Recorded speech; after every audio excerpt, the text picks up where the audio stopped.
विकास जी, आत्माराम सनातन धर्म महाविद्यालय दिल्ली विश्वविद्यालय तथा Pandit Madan Mohan Malaviya national mission on teachers and teaching centre Ramanujan महाविद्यालय द्वारा सिनेमा, समाज और शिक्षा विषय पर आयोजित इस 2 साप्ताहिक रिफ्रेशर कोर्स के 8वें दिन के दूसरे सत्र में आप सभी का स्वागत है।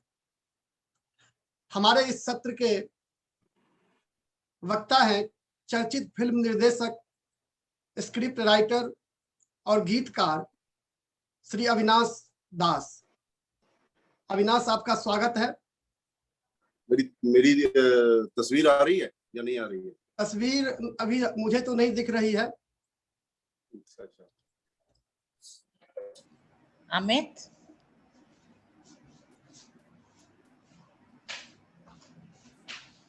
हाँ, अब आ रही है। तो अविनाश अपना वक्तव्य शुरू करें, उससे पहले मैं संक्षेप में उनका परिचय रखना चाहूंगा।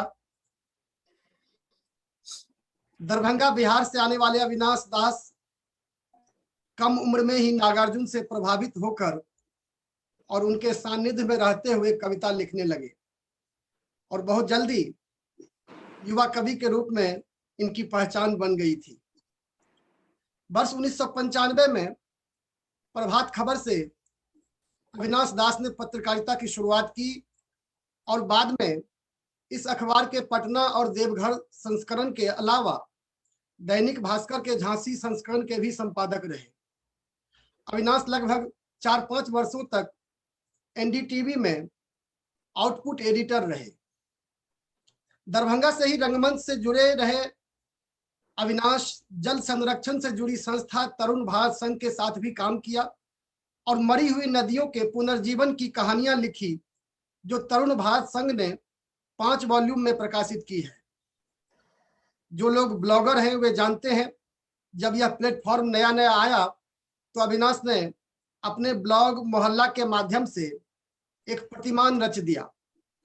और हाँ, दास दरभंगवी के दोहे तो अब पुस्तक के रूप में भी छप चुकी है। लेकिन आज हम जिस अविनाश से मिल रहे हैं वो फिल्मकार अविनाश दास है, जो पत्रकारिता से फिल्म में आए तो अपनी पहली फिल्म अनारकली ऑफ आरा से फिल्मी जगत में अपनी एक अलग पहचान बनाई। इस फिल्म की स्क्रिप्ट राइटिंग, डायरेक्शन के अलावा इन्होंने कुछ गीत भी लिखे थे। इससे पहले आमिर खान के मेगा शो सत्यमेव जयते की रिसर्च टीम में भी अविनाश शामिल थे। पिछले साल इम्तियाज अली द्वारा लिखित नेटफ्लिक्स पर आई वेब सीरीज शी का निर्देशन अविनाश ने आरिफ अली के साथ मिलकर किया था। आपकी नई फिल्म रात बाकी है जी प्रीमियर पर, जैसा कि मुझे जानकारी मिली है, 16 अप्रैल को रिलीज हो रही है और इसी वर्ष आपकी नई वेब सीरीज रन अवे लुगाई प्राइम पर जल्दी ही आ रही है। फिल्मी दुनिया में जाने से पहले अविनाश खुद कई सिने बहस तलब का आयोजन कर चुके हैं। आज हमारे सामने वे भारतीय सिनेमा और भाषा की विविध छवियां विषय पर अपनी बात रखेंगे। हमारे पास कुल 1.5 घंटे का समय है। पहले अविनाश का वक्तव्य होगा और फिर हम उनसे बातचीत करेंगे। धन्यवाद। एक तो बहुत शुक्रिया श्रीधरम का, जो कि हमारे बहुत पुराने बचपन के मित्र हैं और अब तो बड़े विद्वान हो गए हैं। और दूसरा मैं शुक्रिया अदा करना चाहता हूं डॉक्टर योगेंद्र चौबे का। पता नहीं इस महफिल में वो है कि नहीं है। कल उन्होंने मुझे फोन किया था कि कल की बातचीत में हम लोग रहेंगे। सबसे पहले तो मैं अपनी तरफ से ये बता दूं कि मैं सिनेमा का कोई बड़ा विद्वान नहीं हूं। इससे पहले प्रमोद मीणा जी को मैं सुन रहा था और वो जिस द्वारा और जितनी गहराई के साथ अपनी बात रख रहे थे, तो मुझे उनसे बड़ा रश्क हो रहा था कि काश सिनेमा पर इस तरह की किसी भी बातचीत को मैं अपने भीतर जो है कायदे से अडॉप्ट कर पाता। प्रैक्टिशनर के रूप में आप मुझे कह सकते हैं। और प्रैक्टिस करते हुए जो मेरे अपने अनुभव रहे हैं और सिनेमा के लोगों से मिलने जुलने बातचीत करने के दरमियान और बहुत सारी फिल्मों के को देखने के दरमियान जो चीजें हाथ लगती रही हैं, वो कुछ बातें मैं शेयर करने की आप लोगों से कोशिश करूंगा। लेकिन ये बातचीत मुझे लगता है कि एक तरफा जो है नहीं होनी चाहिए, क्योंकि मैं प्रोफेसर नहीं हूँ और मुझे लंबा बोलने का कोई अभ्यास नहीं है। बिल्कुल दो तरफा तो बात ही होगी। हाँ, तो मुझे लगता है कि अगर भाषा के लेवल पे अगर हम अपनी बात शुरू करें हिंदी सिनेमा की भाषा को लेकर के, तो हिंदी सिनेमा के शुरुआती दौर में फारसी रंगमंच का जो है वो बड़ा असर रहा। और बहुत सारी शुरुआती फिल्मों की भाषाओं पे हम गौर करेंगे तो मुझे लगता है कि उर्दू मिश्रित हिंदी में रचे बसे हुए संवाद जो है, उन्होंने हिंदी सिनेमा का बड़ा वक्फा जो है अपने कंधे पे उठाए रखा उस मिली जुली भाषा ने, जिसको हम हिंदुस्तानी भाषा कहते हैं। क्योंकि अब फारसी थिएटर के जमाने में जैसे कि किताबों और संदर्भ सूचियों से हम लोगों को पता चलता है कि बहुत सारे जो हिंदू धर्म विषयक जो नाटक हुआ करते थे, उनके जो पात्र थे वो भी हिंदुस्तानी का इस्तेमाल करते थे। हिंदुस्तानी भाषा मतलब जिसमें व्याकरण तो हिंदी का है, स्त्रीलिंग पुल्लिंग वगैरह, लेकिन शब्द जो हैं वो प्रचलित अरबी या फारसी के होते रहे थे। और उसी वक्त से हिंदी सिनेमा जो है, मुझे लगता है कि किसी भी किस्म की जो आज हम देख रहे हैं भाषाई संकीर्णता, उससे थोड़ा अलग थलग या थोड़ा दूर नजर आता रहा है। मुझे लगता है कि हमें बातचीत एक बहुत ही कमाल की फिल्म प्यासा से शुरू करनी चाहिए। बहुत ही खूबसूरत फिल्म थी और फिल्म में गाना है, ये महलों ये तख्तों ये ताजों की दुनिया, ये इंसान के दुश्मन समाजों की दुनिया, ये दौलत के भूखे रिवाजों की दुनिया, ये दुनिया अगर मिल भी जाए तो क्या है। जब ये फिल्म शूट हो रहा था और गुरुदत्त के जो राइटर थे अबरार अलवी, वो उस वक्त सेट पे नहीं थे और जब उन्होंने ये गाना सुना तो वो थोड़े अनमनस्क थे। उनका मूड जो है वो बहुत कायदे से सेट नहीं हो पा रहा था। एक किताब उनकी है अबरार अलवी की, 10 years with Guru Dutt, Abrar Alvi's journey. मेरे पास हिंदी में वो किताब है, गुरुदत्त के साथ 10 साल। तो इस किताब में उन्होंने बहुत सारे अपने संस्मरण जो है उन्होंने लिखे हैं गुरुदत्त से जुड़े हुए। तो गुरुदत्त ने जब उन्हें अनमना देखा तो उनसे जानने की कोशिश की कि आखिर माजरा क्या है। अबरार ने गुरुदत्त से कहा कि ये 50 के दशक में फिल्म बन रही थी, कि 50 के दशक में हम लोग जी रहे हैं और ये कोई राजघरानों का वक्त नहीं है, आजादी मिल चुकी है, तो हम इस तरह के गानों के बोल का इस्तेमाल जो है ये क्यों कर रहे हैं। आज न तो महल है और न तख्त है न ताज है, लेकिन तब तक कुछ किया नहीं जा सकता था क्योंकि गाने की शूटिंग पूरी हो चुकी थी। लेकिन ये बहस जो है, ये जिस मतलब किस्म की बातचीत थी, उसने आने वाले समय में जो है वो एक चीज तो तय कर दी कि हिंदी सिनेमा में किस तरह की भाषा की खोज जो है वो हो रही थी। अबरार ने इस गाने से पहले फिल्म में प्रकाशक का जो किरदार कर रहे थे रहमान, उसके लिए एक सीन लिखा जिसमें वो मंच पर खड़े होकर बोलते हैं कि आज अगर विजय जिंदा होते तो देखते कि इस जनता ने उन्हें ठुकरा दिया था, वो आज उन्हें तख्त पर बैठाना चाहती है। ये बेसिकली स्क्रिप्ट में एक अलग किस्म का मैनिपुलेशन था, जो उस तख्त और उस ताज को जो है एक तरह से कंटेंट के हिसाब से फिट करने की कोशिश की जा रही थी। और अबरार अलवी जो कि भाषा को लेकर इतनी बारीक सोच रखते थे, उन्होंने गुरुदत्त की एक बहुत ही कमाल की फिल्म थी आर पार, उसमें उनके किरदारों के जो संवाद थे वो बिल्कुल अलहदा किस्म के संवाद थे। फिल्म में गुरुदत्त ने भोपाल के किसी गांव में पले बड़े आदमी का किरदार निभाया है, जो कि टैक्सी चलाता है, और वो हीरोइन के फादर से बोलता है कि बखत बखत की बात है लाला जी, आज यारों का बखत ढीला है, इसलिए गरज के बोलते हैं। अब यहाँ पे आप गौर करेंगे कि वक्त की जगह जो है वो बखत शब्द का और मेरा की जगह यारों शब्द का इस्तेमाल किया।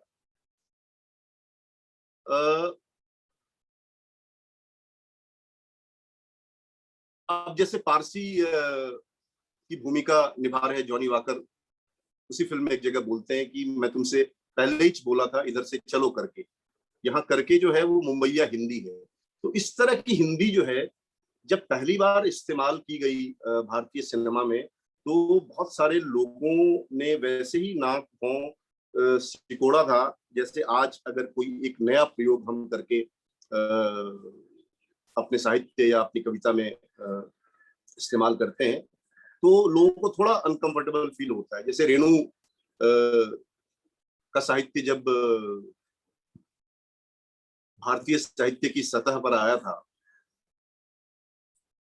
तो एक बड़ा हिस्सा था जिन्होंने अपने माथे पर रेणु को बिठाया था, लेकिन एक हिस्सा बहुत ही क्रिटिकल तरीके से उस पूरी लैंग्वेज को देख रहा था, और जिसकी वजह से रेणु को स्वीकार करने में उन्हें बहुत देर हुई, फणीश्वरनाथ रेणु को।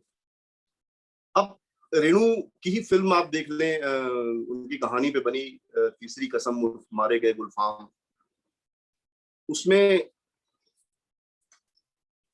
जब हम लोग छोटे थे तो पहली बार टेलीविजन पर मैंने फिल्म देखी थी, राज कपूर का जब इंतकाल हुआ था, और back to back Raj Kapoor की कई सारी फिल्में दिखाई गई थी दूरदर्शन पे, तो तीसरी कसम हमने देखी थी उस समय।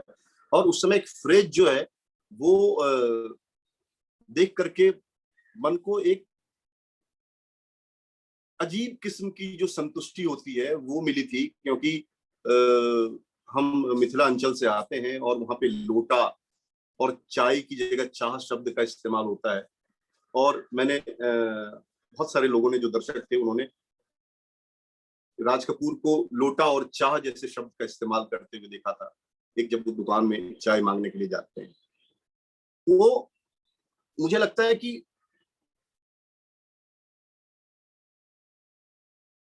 भाषा के लेवल पे जब हिंदी सिनेमा सीरियस होना शुरू हुआ, तो बेसिकली हिंदी सिनेमा की भाषा के बारे में जब भी हम बात करते हैं तो किरदारों की वो भाषा होती है।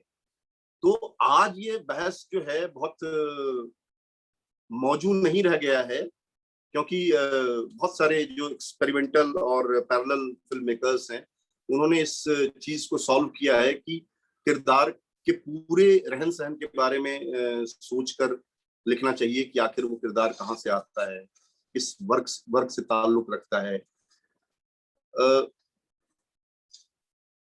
अगर आप सही जानते भी हो तो कई बार उसको लोकलाइज होकर के लिखने की कोशिश करनी पड़ती है। जैसे मैंने जो एक फिल्म बनाई थी अनारकली ऑफ आरा, उसमें मुझे बड़ा एक स्ट्रगल करना पड़ा था, क्योंकि उससे पहले एक गैंग्स ऑफ वासेपुर फिल्म को छोड़ दिया जाए तो बिहार की भाषाओं को हिंदी सिनेमा ने बड़ा मजाक का मसला बनाया हुआ था। हम जाता हूँ, हम खाता हूँ, ऐसे बिहार में कोई नहीं बोलता है। वैसे ही दक्षिण भारतीय लैंग्वेज को महमूद के जरिए जिस किस्म की प्रतिष्ठा मिली थी, लेकिन उस प्रतिष्ठा में भी एक अलग किस्म का मतलब डेरोगेटरी फन था कि भाई दक्षिण भारत की भाषा ऐसे लहरा कर बोली जाती है। लेकिन जब आप शी देखेंगे हमारी वेब सीरीज, उसमें जो एक किरदार है सस्या, जो कि हैदराबाद का बंदा है, उसकी हिंदी हम समझ पा रहे हैं, हमको कम्युनिकेट हो पा रही है, लेकिन उसमें पूरा हैदराबाद का स्वाद मिलेगा। तो मुझे लगता है कि उस लेवल पे चीजों को देखने समझने की जरूरत है, क्योंकि अभी भारतीय सिनेमा की भी बात हो रही है। तो मुझे लगता है कि बहुत पहले जब पटना फिल्म क्लब के हम लोग मेंबर हुआ करते थे, उस समय फिल्में देखते थे, तो उस समय बुद्धदेव दास गुप्ता की एक फिल्म देखी थी, चौरा चौर। अब बांग्ला फिल्में मैं बहुत देखता रहा हूँ, और इतना ज्यादा देखता रहा हूँ कि मुझे बहुत कठिनाई नहीं होती है उन फिल्मों को समझने में। जैसे अभी कुछ कमाल की फिल्में मैंने देखी थी, बेला सेशे, कॉन्ठो, या फिर सत्यजीत रे की फिल्में, ऋत्विक घटक की फिल्में। लेकिन चौरा चौर की बांग्ला जो है वो मुझे बिल्कुल मेरे सर के ऊपर से जा रही थी, क्योंकि वो बंगाल में भी भाषाओं के जो कई सारे रंग हैं, जैसे जैसे आप बिल्कुल इंटीरियर चले जाते जाएंगे, भाषा आपके लिए कठिन से कठिनतर होती चली जाएगी। तो उस लेवल पे क्षेत्रीय सिनेमा ने भी बहुत कमाल का काम किया है। मैंने पिछले दिनों योगेंद्र जी की फिल्म देखी थी, गांजे की कली, और देख करके मेरा मन जो है इतना प्रसन्न हो गया था कि ये तो बॉलीवुड हिंदी का जो मेनस्ट्रीम सिनेमा है, उसका एक सुंदर क्षेत्रीय विस्तार है कि हम हिंदी भाषी लोग भी उस सिनेमा से कम्युनिकेट कर रहे हैं।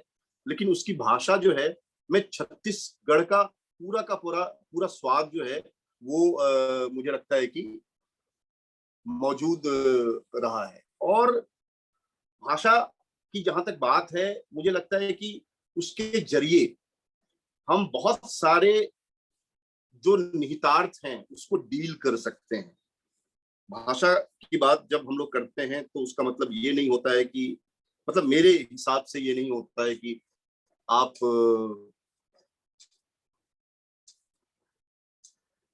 एक मानक हिंदी जो है उसमें क्षेत्रीयता के कितने पुट को हम इस्तेमाल कर पाते हैं जरूरत के हिसाब से।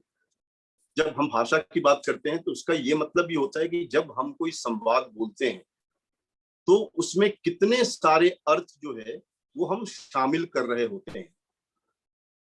जैसे अभी हाल के दिनों में 2019 में, 2 साल पहले, एक फिल्म आई थी आर्टिकल 15, जिसको हमारे दोस्त हैं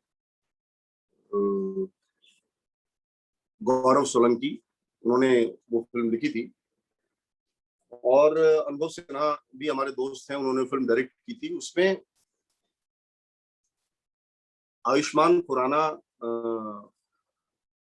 वो उसका ड्राइवर जो है वो बताता है कि सर यहाँ से राइट जाएंगे तो अयोध्या से, और सीधे चले गए तो लखनऊ, और कहीं अगर लेफ्ट मुड़ गए ना सर तो ये हाईवे सीधा कलकत्ता चला जाएगा। अब ये नॉर्मल सी बात है, लेकिन इस संवाद में अगर आप गौर करेंगे तो आपको समझ में आ जाएगा कि अयोध्या को राइटर जो है वो दक्षिणपंथी, लखनऊ को जो है वो मध्यम मार्गी, और कलकत्ता को वामपंथी राजनीति का केंद्र बता रहा है। अब चूंकि इस तरह की जो चतुराई है वो बहुत सृजनात्मक तरीके से जो है वो रिफ्लेक्ट हो रही है, क्योंकि अभी बहुत किस्म की बंदिशें जो है हम हिंदी सिनेमा में झेल रहे हैं कंटेंट को लेकर के, कि हमें क्या दिखाना चाहिए, क्या नहीं दिखाना चाहिए, कैसी भाषा का इस्तेमाल करना चाहिए, कैसी भाषा का इस्तेमाल नहीं करना चाहिए। तो इसको लेकर के जो है वो कन्फ्लिक्ट जो है वो बॉलीवुड का आजकल बहुत बढ़ गया है। तो ऐसी निर्देशकीय और ऐसी भाषाई दृष्टि की बहुत जरूरत हो रही है, जो पूरी भारतीय राजनीति का जो स्वरूप है उसको संवादों के जरिए सामान्य अर्थ से जो है वो विशेष अर्थ में जो है वो बदल दे। और मुझे लगता है कि ये दौर बहुत कमाल का दौर है, और इस दौर कि जब भी हम बात करेंगे तो हिंदुस्तानी सिनेमा की भाषा को बनाने में मुगले आजम को भी हमको एक बार याद करना चाहिए।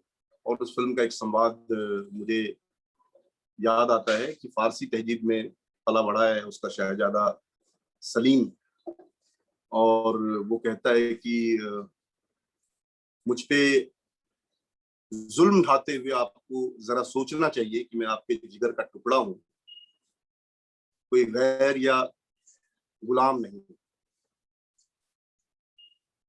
और उसके सामने जो है उसकी माँ है जोधा बाई, जो कि राजस्थानी के संस्कारों वाली महिला है, और वो कहती है कि नहीं सलीम नहीं, तुम हमारी बरसों की प्रार्थनाओं का फल हो।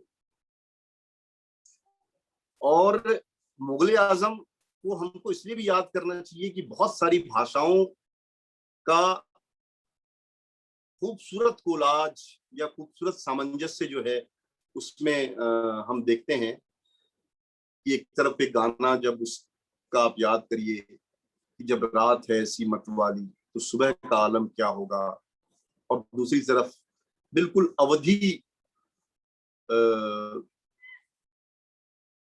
की सुगंध में बसा हुआ वो गाना कि मुहे पनघट पे नंदलाल छेड़ गयो रे। तो बाद की फिल्मों ने मतलब इतना बड़ा कोलाज जो है वो मुझे नहीं लगता है कि पेश किया होगा। एक बड़ा वो शाहकार था, उसको भाषा के संदर्भ में जो है वो हमको बार बार याद करने की जरूरत है। और आजकल तो देखिए कि चीजें इतनी अद्भुत हो गई हैं कि पिछले दिनों एक फिल्म आई थी बत्ती गुल मीटर चालू, जिसमें बहुत ही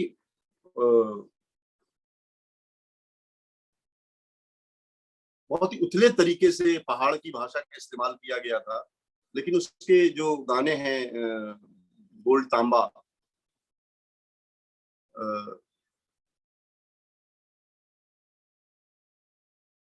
मतलब लाटे को कर दे टाटा करके बहाना, बेबी कलयुग है एंटी हीरो का जमाना। तो इस तरह के शब्द जो हैं वो मुझे लगता है कि काफी सारे इस्तेमाल हो रहे हैं। जैसे मैं देखता हूँ कि गुलजार, हाँ, जब हम लोग फिल्म बना रहे होते हैं, जब मैं अनारकली बना रहा था तो मुझे इस बात पे हर पन्ने पे लड़ना पड़ा जब प्रोड्यूसर या बहुत सारे लोग ये कहते रहे कि यार ये जो है ना वर्ल्ड जो है ना वो हिंदी ऑडियंस समझ नहीं पाएगी। लेकिन मुझे लगता है कि अगर आप अलग अलग पन्नों के हिसाब से या अलग अलग वाक्य के हिसाब से आप चीजों को समझने की कोशिश करोगे तो आपको बहुत सारे शब्द जो है वो प्रॉब्लमेटिक लगते हैं। लेकिन जब आप पूरी कहानी के संदर्भ में और एक पूरे किरदार की जो पूरी कहानी में चल रही भाषा होती है उसके संदर्भ में आप किसी शब्द को सूंघने या समझने की कोशिश करेंगे तो आपको कम्युनिकेशन में उतनी प्रॉब्लम नहीं होगी। गुलजार ने बहुत सारे ऐसे शब्द जो है बीच बीच में जो है वो टपकाए हैं हिंदी सिनेमा में, जैसे हर्फ जैसे शब्द, उर्दू के शब्द जो आजकल बहुत सारे लोगों को नहीं पता है, लेकिन वो बड़ी आसानी से जब गुलजार के गीतों में आता है तो लोग समझ लेते हैं। और मतलब मेरे पास बहुत सारे गीतों के उदाहरण हैं जिसमें लोग भाषाएं चुपके से या बहुत बोल्ड तरीके से या खुल करके आई हैं। जैसे रॉय फिल्म का एक गाना था कि तू लया दे मैनू गोल्डन झुमके मन जावे मैनू शॉपिंग करा दे, क्योंकि पंजाब की चीजें ज्यादा इस्तेमाल हुई है हिंदी सिनेमा में, क्योंकि पंजाब के लोगों का एक बड़ा डोमिनेंस रहा है। मतलब यश चोपड़ा से शुरू करें और बहुत सारे लोगों के जरिए अगर आप शुरू करें तो वो लोग रहे हैं। एक फिल्म आई थी मिशन कश्मीर, उसमें एक बहुत कमाल का गाना मुझे लगता है कि बूमरो बूमरो शाम रंग बूमरो आए हो किस बढ़िया से तुम। अब ये बूमरो जो है उससे पहले शायद ही किसी को पता हो कि बूमरो का क्या मतलब होता है उस फिल्म से। बूमरो का मतलब भौरा है, ये मुझे लगता है कि कश्मीर में भौरे को घुंघरू कहा जाता है। तो कई बार हिंदी सिनेमा जो है ये एक भाषा को दूसरे इलाके की भाषा में शामिल करने का एक कमाल का काम उसने किया है। और इसी फिल्म का एक सुंदर सा गीत है कि रिद पोषमाल बिंदने द्राय लोलो सरगम के मीठे मीठे सुर बोलो। अब मतलब होता क्या है कि जब इस तरह की कोई चीज हमको मिलती है हिंदी सिनेमा में, तो एज एन ऑडियंस और एज ए क्रिटिक हम लोग घुसते हैं भाषा की गलियों में कि यार इस भाषा की और चीजें जो है समझी सीखी जाए। मुझे मतलब एक बर्टोल्ट ब्रेख्ट का एक प्रसंग याद आता है कि उन्होंने एक नाटक लिखा और वो नाटक जब लिखते थे तो बहुत सारे लोगों को सुनाते थे। तो उन्होंने अपने कुछ बुद्धिजीवी मित्रों को सुनाया और मित्रों ने कहा कि यार ये मजदूरों किसानों को बहुत आसानी से ये नाटक कम्युनिकेट करेगा, मजा आ जाएगा, लेकिन बीच में जो एक गीत है ना, वो गीत शायद मजदूरों और किसानों को समझने में जो है वो थोड़ी मुश्किल हो। तो इस गीत को अगर सामान्य भाषा में और सामान्य तरीके से अगर लिख लो तो नाटक के लिए ज्यादा अच्छा हो जाएगा। फिर वही नाटक उन्होंने मजदूरों और किसानों को दिखाया और फिर उन्होंने सवाल किया कि भाई कैसा लगा नाटक। तो मजदूरों ने कहा बहुत कमाल का नाटक, अद्भुत नाटक वगैरह वगैरह। फिर बर्तोल्ट ने कहा कि यार ये वाला गाना जो है मुझे लगता है कि आप लोगों को थोड़ी मुश्किल होगी इस गाने को समझने में, तो इस गाने को मैं सोच रहा हूँ कि हटा दूं इस नाटक से। तो मजदूरों में से किसी एक ने जवाब दिया कि सर देखो सारा नाटक तो हमें समझ में आ रहा है, उसमें हमें कोई दिमाग नहीं लगाना पड़ रहा है, हम आपके नाटक को देख करके थोड़ा उद्वेलित होते हैं अपने हक और हुकूक की लड़ाई के लिए। यही एक गीत है जिसको समझने के लिए हमको थोड़ा दिमाग लगाना पड़ता है।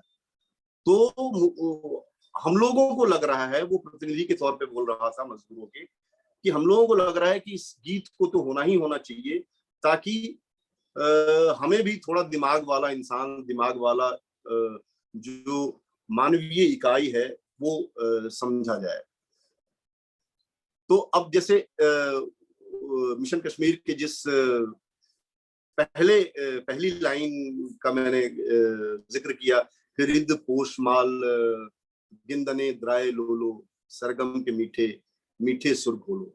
अब इसकी जो पहली पंक्ति है उसका अर्थ जो है वो नॉर्मली आपको सिनेमा में नहीं मिलेगा, लेकिन आपको ढूंढना पड़ेगा।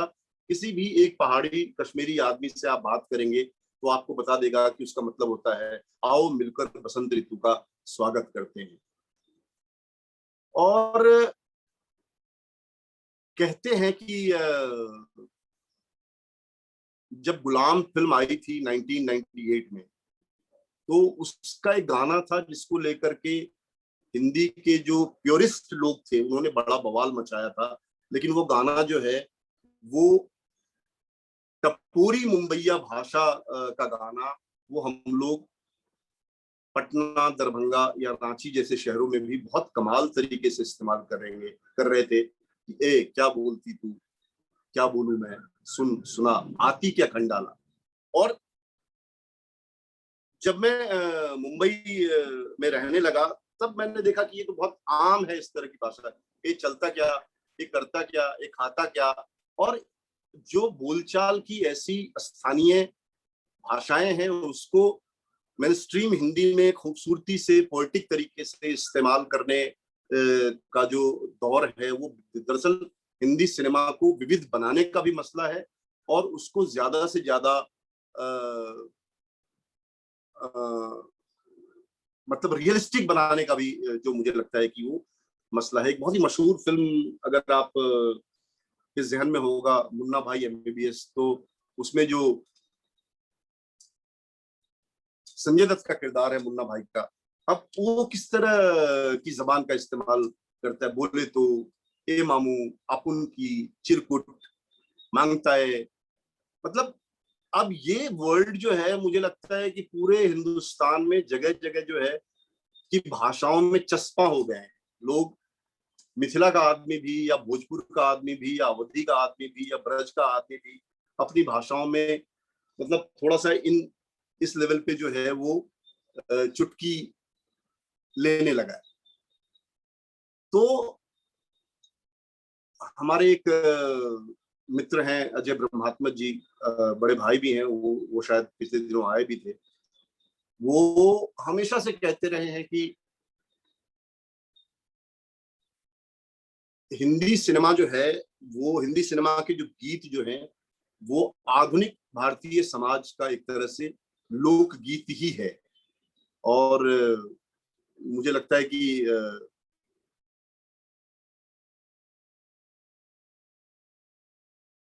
अगर आप 1961 में एक फिल्म आई थी गंगा जमुना, जिसका म्यूजिक नौशाद ने किया था, और शकील बंदायूनी जो कि उर्दू के बड़े कमाल के शायर थे, उन्होंने एक गीत लिखा था कि नैन लड़ जाइए तुम मनवामा कसक हुई बे करी। तो वो शुरुआत गाने की कैसे होती है कि लागा गोरी गुजरिया से नेहा हमार हुई गवा सारा चौपट मोरा रोजगार। अब मुझे लगता है कि पहली बार किसी गाने में, पहली बार नहीं भी हो सकता है, लेकिन मुझे लगता है कि पहली बार मतलब एक बड़ी फिल्म में इस तरह की भाषा और इस तरह के लोकगीतों को समेटने की जो है वो कोशिश की गई थी। हालांकि गुलाब बाई ने उससे पहले भी, मुझे फिल्म का नाम नहीं याद आ रहा है, कि उन्होंने कहा नदी नारे न जाओ शाम पैया परो, नदी नारे जे जाओ तो जईबे करो, बीच धारे न जाओ शाम पैया परो। लेकिन मतलब लोक भाषा को पहली बार अगर अखिल भारतीय लेवल पे प्रतिष्ठा मिली है, तो मुझे लगता है कि गंगा जमुना का बड़ा उस पर योगदान रहा है। और वहां से जो चीजें शुरू हुई, एक अंडर इन्वर्टेड कॉमा के तहत हिंदी फिल्मों में, वो आज हिंदी सिनेमा की लगभग एक तरह से मुकम्मल सच्चाई बन गई है। और पूरी की पूरी फिल्म की भाषा जो है हमको सहज सरल लगने लगी है। तो इन्हीं बातों के साथ मैं थोड़ा सा खोलना चाहता हूँ कि कुछ सवाल होंगे तो मैं उसके जवाब में अपनी बात पे और अच्छे से रख पाऊंगा। हाँ, एक दो सवाल है, मैं वहां से शुरू करता हूँ और फिर चर्चा को आगे बढ़ाएंगे। डॉक्टर हार्दिक का एक प्रश्न है कि इब्न बतूता बगल में जूता। हाँ, वो कह रहे हैं कि गुलजार ने जो इस तरह के गीतों की रचना की है, तो इसको कैसे हम कंटेम्प्रेरी सिनेमा से रिलेवेंट मानेंगे। जैसे गुलजार की कई गीत ऐसे हैं कि वो कई बार तो जो नेगेटिव बिंब है, जैसे धुआं अमूमन जो है नेगेटिव प्रतीक के रूप में आता है, तुम्हारा हम धुआं देखेंगे, लेकिन वो जब वो कहते हैं कि थोड़ी थोड़ी आग होगी, थोड़ा सा धुआं, तो आशा का ऐसा जो है संचार उमड़ पड़ता है मन में। तो गुलजार की एक खासियत है। तो इनका जो ये प्रश्न नहीं है, श्रीधर, ऐसा है ना कि अगर आप कुंवर बेचैन जी को याद करोगे तो उनकी एक बहुत अच्छी कविता है कि धुआं धुआं वही आग खोजते रहे, संतों में हम प्रयाग खोजते रहे। तो धुआं जो है निगेटिविटी के संदर्भ में भी नहीं, हिंदी में बहुत कमाल तरीके से भी आया है। बिल्कुल बिल्कुल। तो मैं फिल्म गीत की बात करूं तो जो इनका प्रश्न है कि इस तरह के जो गीत का प्रयोग है, इब्न बतूता बगल में जूता पहन के कुर्ता है, तो ये कह रहे हैं कि I request your good self to comment on this kind of poetry of Gulzar and how is it relevant to the contemporary cinema।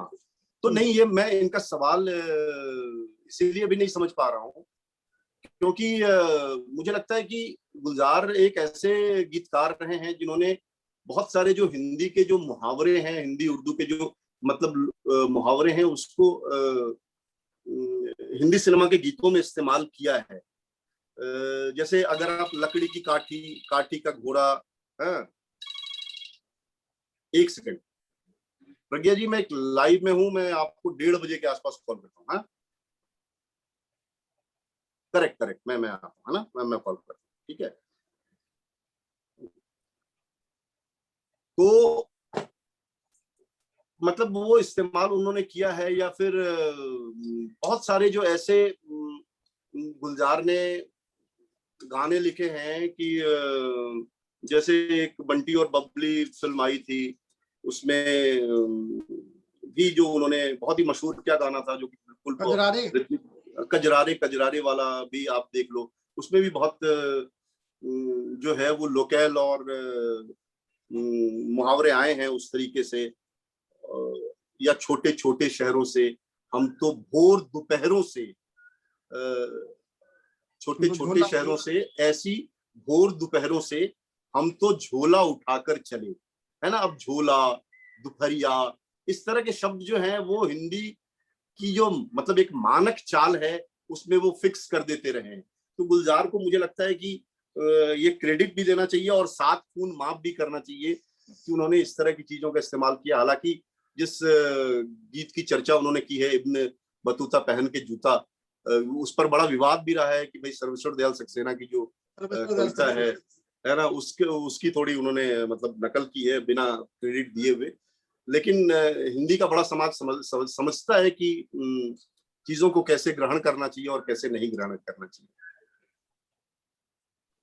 अमीर अमीर खुसरो के उस गीत का भी जिहाले मिस्कीन मकुन तगा गुल, हाँ, तो बाद में कई फिल्मों में 2 लाइन का यूज किया गया। मुझे लगता है कि वो श्रीधरम ऐसा है कि वो एक उर्दू शायरी में कमाल की परंपरा रही है कि किसी बड़े शायर की एक लाइन लेकर के उसकी तर्ज पर लोग लिखते रहे हैं। जैसे यार को मैंने मुझे यार ने रोने न दिया, वरना क्या बात थी जिस बात ने रोने न दिया। ऐसे मतलब बहुत सारे गीत मिलेंगे जिसमें पहली लाइन जो है किसी मशहूर शायर की उठाई गई हो और बाद में उस पर फिल्मी दुनिया के गीत जो है वो बने हैं। तो इसको बहुत आलोचना का हिस्सा मुझे लगता है कि नहीं बनाना चाहिए, क्योंकि हिंदी शायरी में ये परंपरा है और हम लोग यहाँ पे सीधे सीधे चोरी वाला मसला में डाल देते हैं उसको। मैं बहुत हाल की एक फिल्म का जिक्र करूंगा, मसान। मसान में दुष्यंत कुमार की जो शायरी है कि मैं जिसे ओढ़ता बिछाता हूँ, वो गजल आपको सुनाता हूँ, एक जंगल है मेरी आंखों में, मैं जहां राह भूल जाता हूँ। तो अब उस तर्ज पे जो है, मुझे एक बार स्वानंद किरकिरे ने फोन किया बहुत सुबह सुबह, मैं नींद से जगा हुआ था कि भाई देखो ऐसा है कि दुष्यंत कुमार की फैमिली के किसी को जानते हो, उनसे राइट्स लेने हैं। तो मैंने कहा कि क्या वो गीत आप इस्तेमाल कर रहे हैं? फिर मैंने कहा कि क्या मतलब वो मुझे भेजो गीत, तो उन्होंने मुझे भेजा गीत। तो मतलब उस गीत की तर्ज पर उन्होंने हमारे दोस्त हैं वरुण ग्रोवर, उन्होंने एक नया गीत लिखा था। मैंने उनसे कहा भी कि इसकी जरूरत नहीं है राइट्स लेने की, क्योंकि आप केवल धन्यवाद ज्ञापन कर दो, यही बहुत होगा। बहुत सारे हिंदी सिनेमा में लोग तो ये भी नहीं करते रहे। लेकिन उन लोगों ने ढूंढा, हाँ, मेरे दोस्त निधीश त्यागी दुष्यंत जी के भतीजे रहे हैं, तो मैंने उनसे संपर्क किया। फिर आलोक त्यागी दुष्यंत जी के बेटे हैं, उन तक वो लोग पहुंचे और उन्होंने पूरा राइट्स लेकर के जो है बाजाब्ते क्रेडिट दिया पूरी फिल्म में। लेकिन ये आज का फिनोमिना है, हमारा हिंदी सिनेमा तो इससे पहले किसी को भी क्रेडिट देने से बचता रहा है।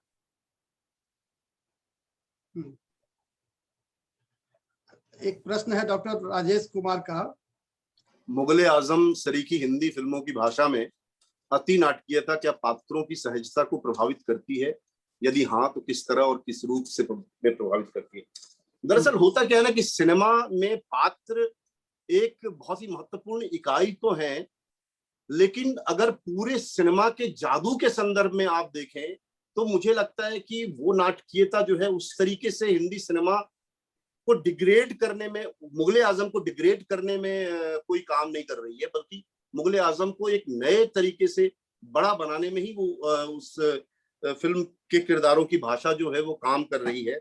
क्योंकि भव्यता का जो जादू है, उस जादू में बहुत रियलिटी ढूंढने की अगर कोशिश करेंगे तो मुझे लगता है कि थोड़ा मुश्किल काम होगा वो। क्योंकि जब कोई फिल्म निर्देशक अपनी फिल्म बना रहा होता है तो वो पूरी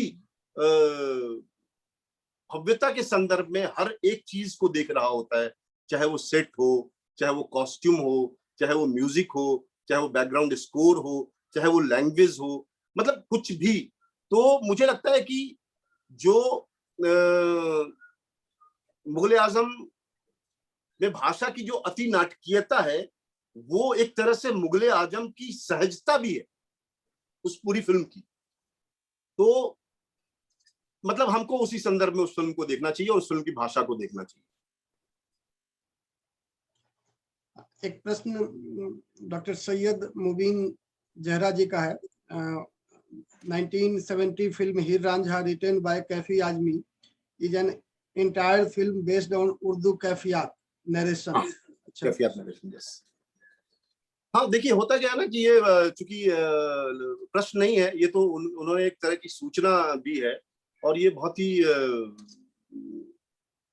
मतलब कायदे की सूचना है, क्योंकि इन दिनों जब मैं बहुत सारी टर्किश सीरीज देख रहा हूँ, मैं इतना ज्यादा देख रहा हूँ, जिसकी शुरुआत अर्तुगरुल से हुई थी, फिर मैंने कौसम सुल्तान, फिर मैंने मेरा सुल्तान, फिर मैंने अब्दुल हमीद पाए तख्त, ये सब जो सीरीज है जो 400-500 आवाज कट रही है अविनाश, अविनाश थोड़ी आवाज कट रही है। मेरी आवाज कट रही है? अभी भी कट रही है? हाँ हाँ कट रही है थोड़ी। क्यों कट रही है भाई? मेरी आवाज तो मुझे लगता है कि सही है। श्रीधरम जी सही है, बिल्कुल सही है आवाज। श्रीधरम जी आपको आपके नेट पे दिक्कत है। तो मतलब मैं कह रहा था कि जो टर्किश सीरीज में देख रहा हूँ लगातार, उस मतलब सीरीज में क्या है कि टर्की भाषा का इस्तेमाल हुआ है, तो उसकी उर्दू डबिंग भी हुई है। तो मैंने शुरू में उर्दू डबिंग के 100 एपिसोड जो है वो देखे और मुझे लगा कि यार ये कमाल, एक तो बहुत कमाल तरीके की डबिंग थी, लेकिन मुझे अक्सर ये लगता रहा है कि भाई भाषा इस तरीके से तो इस्तेमाल नहीं होती होगी उस जमाने में, या आज भी कोई खालिश उर्दू जो है वो जबान में आपस में बातचीत नहीं करता होगा, चाहे पाकिस्तानी हो या जो भी उर्दू बोलने वाली या उस किस्म उर्दू को चलाने वाली जो मतलब चलाने वाले जो मुल्क हैं, उसमें लोगों की भाषाओं में वही विविधता होगी जो हमारे हिंदुस्तान में नजर आती है। जैसे पाकिस्तान में पंजाब या सिंध के जो लोग होंगे वो उनकी जबान में पंजाब और सिंध पूरी तरह मौजूद होगा। तो पूरे ऑटोमन अंपायर की हिस्ट्री में जब हम घुसते हैं और उनकी जब कहानियां हम उसमें देखते हैं और 100-150 एपिसोड की उर्दू डबिंग के बाद फिर वो उर्दू में डब नहीं हुआ है, तो फिर क्योंकि कहानी में मैं इतना घुस गया था कि मैं फिर वो टर्किश में ही चीजों को देखने लगा। तो उन्होंने कम से कम इतना किया है कि जो उस्मान से पहले अर्तुगरुल के आसपास की जो टर्की है और जो अब्दुल हमीद जो कि 1857-60-70 के आसपास जो शासक थे इस्तांबुल और बुसरा वगैरह के, तो उनकी जो भाषा है उसमें एक अलहदा किस्म का फर्क लाने की उन लोगों ने कोशिश की है। तो जब हीर रांझा लिख रहे होंगे, मुझे लगता है कि कैफी आजमी, तो उन्होंने मतलब इस चीज का ध्यान में रखा होगा कि जो पीरियोडिक लैंग्वेज है उर्दू की वो कैसी क्या रही होगी, और उसी तरीके से उन्होंने उसको डील किया होगा।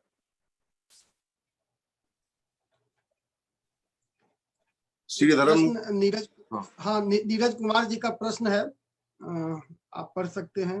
नीरज कुमार जी का प्रश्न और भी प्रश्न आप देख सकते हैं। हो सकता है मेरी कनेक्टिविटी में ही थोड़ी गड़बड़ी हो तो बीच बीच में। तो नीरज कुमार जी का प्रश्न है, सर हिंदी कवियों और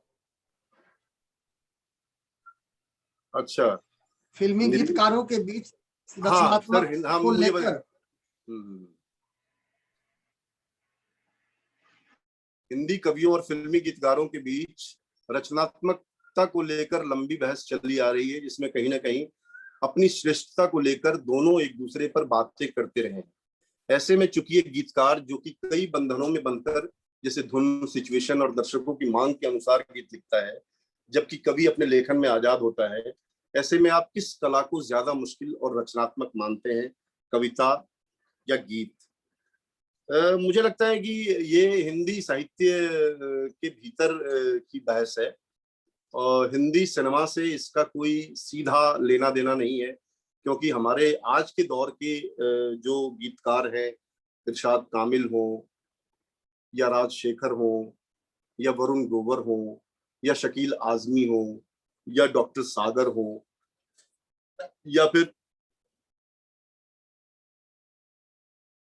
कुमार हो, ये जो आज के दौर के, या स्वप्निल हो, स्वप्निल तिवारी जो कि हिंदी में गजलें भी लिखते हैं, उर्दू में गजलें भी लिखते हैं। मतलब इन सब ने कभी कोई अपेक्षा नहीं की कि उन्हें हिंदी साहित्य में जगह दी जाए। हिंदी साहित्य में काम करना और हिंदी सिनेमा में काम करना दोनों अलग अलग चीज है। और मुझे लगता है कि एक जमाने में, चाहे वो हसरत जयपुरी हो, चाहे साहिर लुधियानवी हो, चाहे शकील बदायूनी हो, चाहे ताज भोपाली हो, या इवन शहरयार हो, इन तमाम लोगों ने दोनों ही विधाओं को बहुत अच्छे से साधा हुआ था। वो उर्दू में भी उतने ही मशहूर थे, उतने ही कमाल तरीके से अपनी प्रतिष्ठा को संभाल के रखते थे, और जैसा हिंदी सिनेमा में। और उस समय एक बड़ी बहस थी कि गीतकार बड़ा है या संगीतकार बड़ा है। जो हिंदी साहित्य के संदर्भ में आप गीतकार बड़ा या कवि बड़े की बात कर रहे हैं, वो हिंदी सिनेमा में उस किस्म की बहस जो है वो उस समय चल रही थी। तो मुझे लगता है कि शब्द जो है वो अपने आप में एक बहुत बड़ी चीज है ना। संगीत एक या ध्वनिया जो है वो एक अलग किस्म का जादू है उसमें। और पिछले दिनों एक गीतकार हैं, हमारे दोस्त हैं दुष्यंत, उनसे जब हमारी बात हो रही थी तो इस बात को लेकर के बहुत तीखी बात थी कि पहले संगीत आया या पहले शब्द आया। तो मेरा ये मानना था कि पहले संगीत आया। पहले जब शब्द नहीं था तो जो वातावरण या प्रकृति की जो ध्वनियां थी वो उसी से लोग कम्युनिकेट करते थे एक दूसरे को। वो मतलब किसी भी सामाजिक समूह का संगीत हुआ करता था। वहां बहने वाली हवाएं और चिड़ियों की चहचहाहट या पत्तों की खड़खड़ाहट, वो सारा संगीत था। शब्द जो है उसके बाद आया होगा। उसी तरीके से आज अगर देखें तो दोनों एक दूसरे से जुड़ी हुई चीज है, संगीत और शब्द। लेकिन जहां तक साहित्य और सिनेमा में इस्तेमाल होने वाले अलग अलग शाब्दिक रचनात्मकता की बात है, दोनों का अपना अलग अलग महत्व है। यहाँ पे थोड़ा सा टेक्निकलिटीज के साथ अब चीजें डील होने लगी हैं। कई बार जो कवि लिख रहा होता है, जो गीतकार लिख रहा होता है, उसको प्रोड्यूसर, उसको निर्देशक और उसको संगीतकार जो है कई सारे शब्दों से छेड़छाड़ करने के लिए भी कहते हैं या रिप्लेस करने के लिए कहते हैं बहुत सारे शब्दों को। हमारे यहाँ एक जमाने में ऐसे संपादक हुआ करते थे पत्र पत्रिकाओं के, जो कवियों की चीजों को रिराइट करने की भी ताकत रखते थे। मतलब आज जो है वो है कि आपने एक कविता लिखी और उसको जो है आपने डाल दिया सोशल मीडिया पे और वो आपके अंतिम शब्द बन गए। तो एक किस्म की जो सृजनात्मक आजादी है वो यहाँ पे जो है हिंदी सिनेमा में आते आते उसको उच्छृंखलता मानने लग जाते हैं लोग। और यहाँ पे उसको एक अनुशासन में बांधने की जो है वो कोशिश की जाती है। लेकिन मेरा जहां तक मानना है, मेरी अपनी जहां तक समझ है, वो कभी भी जो कविता है वो हमेशा जो है वो हिंदी या किसी भी भाषा की जो फिल्में हैं उसके गीत से बड़ा कद उसका होगा ही होगा। प्रश्न काफी आ रहे हैं। एक प्रश्न है, why Anarkali of Aarah, why not Aarah की अनारकली? हाँ, ये डॉक्टर अमित कुमार का सवाल है। और उससे पहले विनीत उत्पल जी का सवाल है। प्रश्न है, आप देखिए। हाँ, उससे पहले विनीत उत्पल जी का सवाल है कि जहां तक भाषा का सवाल है, आपने अपनी फिल्म अनारकली ऑफ आरा में भोजपुरी भाषा का इस्तेमाल किया, लेकिन मैथिली भाषी होते हुए मैथिली का क्यों नहीं, है ना? फिल्मों की दुनिया में मैथिली कैसे लोकप्रिय होगी? दरअसल है क्या कि एक तो मैं हिंदी फिल्म में काम कर रहा हूँ और हिंदी फिल्म में मैं इस सवाल का जवाब यहाँ से देखिए कि मुझे दरभंगा मधुबनी से निकले हुए कितने साल हो गए। मैं 93-94 में मैं निकला और तब से लेकर के मुझे लगता है कि 25 साल से ज्यादा का समय हो गया। और इस समय में मैंने कहाँ कहाँ की भाषा जो है वो हासिल की। तो मुझे लगता है कि रांची की भाषा हासिल की, पटना की भाषा हासिल की, दिल्ली की भाषा हासिल की, भोपाल, झांसी होते हुए राजस्थान में जब मैं अलवर में रहता था, हाँ, बहुत सारी भाषाओं को अपने भीतर जो है वो डालते हुए मैं मुंबई जब पहुंचा और मुझे लगा कि मुझे कहाँ की कहानी कहने में सुविधा होगी, सहूलियत होगी। तो इन तमाम यात्राओं के बीच में मुझे बिहार के अलावा कोई चीज मुझे याद नहीं थी कि मैं बहुत कम मतलब कंफर्टेबली और ये बहुत बोल्डली और बहुत विश्वास के साथ अगर मैं कहीं की कहानी कह सकता हूं तो वो बिहार की कहानी है। लेकिन जिस कहानी ने मुझे मुतासिर किया था, अनारकली की जिस कहानी ने मुझे मुतासिर किया था, वो अनारकली का जो पूरा फेनोमिना है वो मिथिला का फेनोमिना नहीं है, वो भोजपुर का फेनोमिना है, वो सारण का फेनोमिना था, वो मतलब पूर्वी उत्तर प्रदेश के बहुत सारे इलाकों में उस तरह का वायलेंस और उस तरह का रिलेशन जो है, मतलब जो स्ट्रीट सिंगर है और जो एक फ्यूडल सोसाइटी है उसके बीच में वो था। तो जब मैं वो कहानी कहना चाह रहा था और अगर उसको मैं मिथिला में प्लेस करता तो उस कहानी के साथ हम न्याय नहीं कर पाते, नहीं हम मैथिली भाषा जो कि मेरी अपनी भाषा है उसके साथ न्याय कर पाते। लेकिन मैथिली की कहानी हम कहेंगे।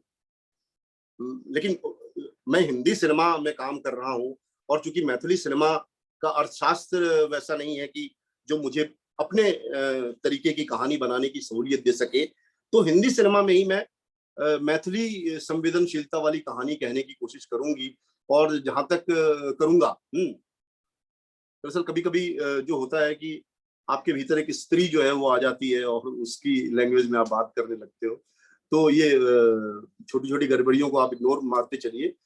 Y Anarkali of Aarah, why not Aarah की अनारकली। दरअसल ये इस फिल्म का नाम शुरू में अनारकली आरा वाली था और जब आप देखेंगे सिनेमा तो जो मंच से अनाउंस जो कर रहे हैं अनाउंसर, वो पेश है अनारकली आरा वाली, है ना, ये इस तरीके से वो बोलता भी है। लेकिन होता क्या है कि मार्केटिंग एक बहुत बड़ी चीज होती है हिंदी मतलब सिनेमा या कोई भी सिनेमा जो है वो सिनेमा विधा अपने आप में पैसे से बनने वाली चीज है। योगेंद्र चौबे जी जानते हैं उन्होंने कितनी मुश्किलों से छत्तीसगढ़ में फिल्में बनाई हैं। तो पैसे से बनाने वाली जब कोई विधा होती है तो उसमें जो क्रिएटिव लोग होते हैं उनके अलावा उनके भी विचार और उनका भी स्टेक शामिल होता है जो उसके बिजनेस को डील कर रहे होते हैं। तो सर्वे किया गया, उसमें 3-4 ऑप्शन नाम के डाले गए और सबसे ज्यादा वोट अगर किसी को मिला तो अनारकली ऑफ आरा को वोट मिला, तो उस फिल्म का नाम अनारकली ऑफ आरा रख दिया गया।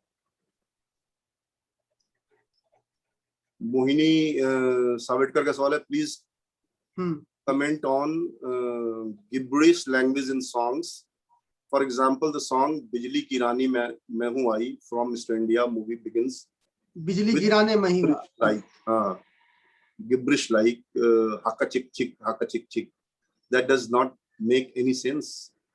ये ध्वनियों की दुनिया है ये, और मुझे लगता है कि ये कोई अकेला ऐसा प्रयोग नहीं है। बहुत सारे मतलब गीतों को अगर आप याद करेंगे कि Shakalaka boom boom, Shakalaka boom boom, या फिर मतलब जब आप म्यूजिक वर्ल्ड में होते हैं तो शब्द के साथ और भाषा के साथ आपको मतलब ध्वन्यात्मक एक्सप्रेशन जो है ना, उसको भी एक्सपेरिमेंट करने का मौका होता है। और कई सारी फिल्मों में ये एक्सपेरिमेंट हुआ है। जैसे कमल हासन की वो कौन सी फिल्म थी, बॉबी, हाँ, बॉबी में भी जो गोवन एक लैंग्वेज है ना, उसकी भी कुछ गिब्रिश ध्वनियों का यूज हुआ है। तो ये होता रहेगा, इसमें सेंस तो है। और अगर आप बहुत कड़े आलोचक के रूप में बैठ करके चीजों को तौलोगे तो मुझे लगता है कि ऐसे बहुत सारे अच्छे गीतों को हमको खारिज करना पड़ेगा। टाली हो क्या था, जो एक गाना शम्मी कपूर ने गाया था, टाली हो, तो मतलब शब्दों और ध्वनियों को मिला करके यहाँ पे प्रयोग होते रहे हैं और उसको हम लोग को उदारता से समझने की जरूरत है। प्रियंका कुल्हाड़ी का प्रश्न है, आप चैट बॉक्स पर देखिए। Very true. You said that the words and accent of original languages take us to the lanes of those languages, but don't you think that filmmakers should do a bit more research while having some region in the background of their stories, as Rajasthani language is limited to Khamma Gani and Keoya in the movies showing characters from the region? होता क्या है कि बहुत मतलब shortcut वाला रास्ता जो है वो लोग अपनाते हैं जब राजस्थान की पृष्ठभूमि का सिनेमा कह रहे होते हैं। हमारे यहाँ हिंदी फिल्मों में एक बहुत जो मुश्किल चीज है वो ये है कि हम लोग जब भी कोई प्रोजेक्ट शुरू करते हैं, जैसे मैं अभी एक वेब सीरीज पे काम कर रहा हूँ, तो जब हमने प्रोजेक्ट शुरू किया तो पता चलता है कि हम हाउस ऑफ कार्ड्स बनाएंगे, इंडियन हाउस ऑफ कार्ड्स बनाएंगे। लेकिन जब आप देखेंगे कि हाउस ऑफ कार्ड्स का पहला सीजन बनाने से पहले राइटर ने कितने दिन उस पर काम किया था, तो पता चलता है कि 3 या 4 साल जो है राइटर ने उस पर काम किया था, और हमें कितना वक्त मिलता है, 3 या 4 महीने का वक्त मिलता है। तो बात हम शुरू करते हैं हाउस ऑफ कार्ड से, और बनाते बनाते हम बहुत ही वर्स्ट एक सीरीज बनाने लग जाते हैं। तो रिसर्च जो है वो अभी भी जो बॉलीवुड की जो एंटरटेनमेंट इंडस्ट्री है ना, उसमें रिसर्च को थोड़ा अभी तक उतनी प्रतिष्ठा जो है वो नहीं हासिल है, चाहे वो लैंग्वेज के लेवल पे हो, चाहे वो प्रोडक्शन डिजाइन के लेवल पे हो, चाहे कॉस्ट्यूम के लेवल पे हो। तो लेकिन धीरे धीरे कुछ लोग जो हैं वो जैसे इंडी फिल्म मेकर्स जो है, जो स्वतंत्र रूप से अपना सिनेमा बना रहे लोग होते हैं, वो एक पूरी तैयारी के साथ आ रहे होते हैं, और उनकी स्ट्रीम जो है वो आजकल ओटीटी की वजह से मेरी स्ट्रीम बनती चली जा रही है। तो आने वाले समय में जो आपकी शिकायत है कि लैंग्वेज से कुछ शब्द लेकर के इस्तेमाल कर करके हम कह देते हैं कि ये वहां के लोग हैं, तो उसमें और ज्यादा धार जो है आने वाले समय में मिलेगी। अभी भी बहुत सारी फिल्मों में जो है वो आपको, थोड़ी सी फिल्में हैं जिनमें आपको लगेगा कि हाँ यार ये प्योर वहीं के लोग हैं, वहीं के आदमी। सॉरी, ये बहुत हाँ, प्रश्न है, अभी काफी प्रश्न है और हमारे पास है अभी आधा घंटा समय है। नहीं प्रश्न तो आप लीजिए, अभी राशि मिश्रा जी का प्रश्न है और भी कुछ प्रश्न है। अच्छा, राशि का जो प्रश्न है वो ये है कि very very nice session sir, sir could you please share your ideas behind making of Anarkali with respect to the language, as it highlights the women as rebellion and patriarchally. Songs played a major role in demonstrating it. Thank you.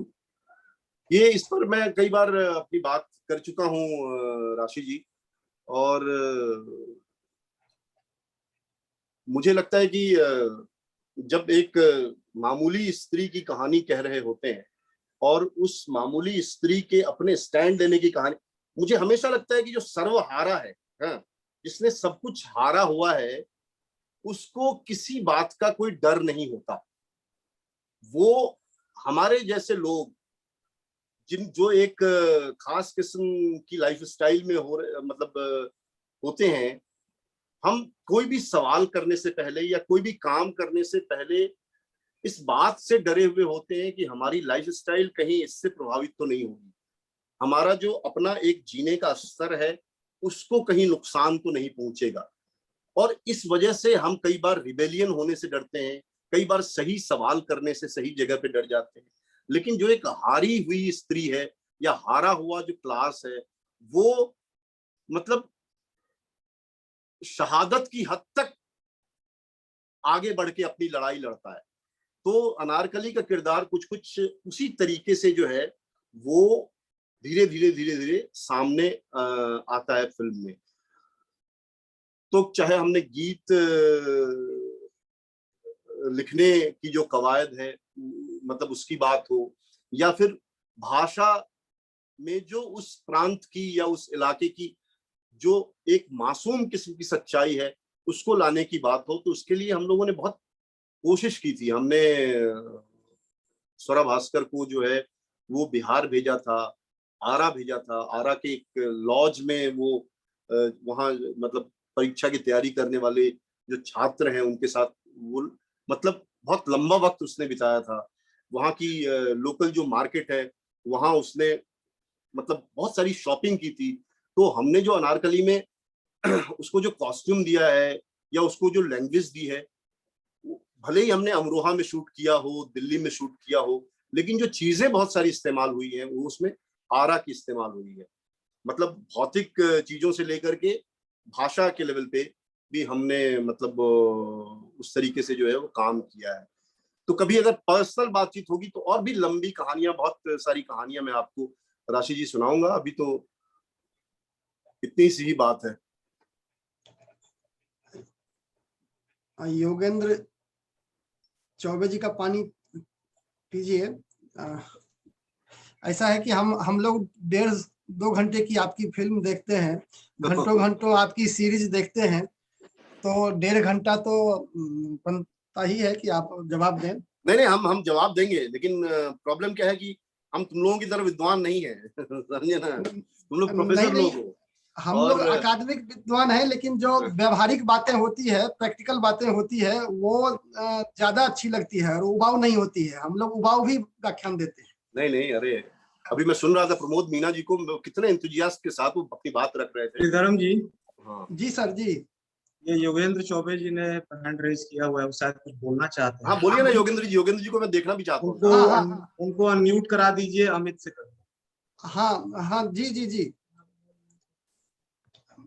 Yogendra ji को तब तक unmute कर दीजिए, तब तक एक आप और प्रश्न ले लीजिए। हमारे प्राचार्य महोदय भी लगातार बैठे हुए हैं और तुमको सुन रहे हैं। हाँ, ये डॉक्टर हार्दिक योगेंद्र जी अब आप प्रश्न पूछ सकते हैं। जी नमस्कार अविनाश जी। नमस्कार भाई योगेंद्र जी। और आपका बहुत बहुत धन्यवाद कि आपने हमारी फिल्म का जिक्र किया।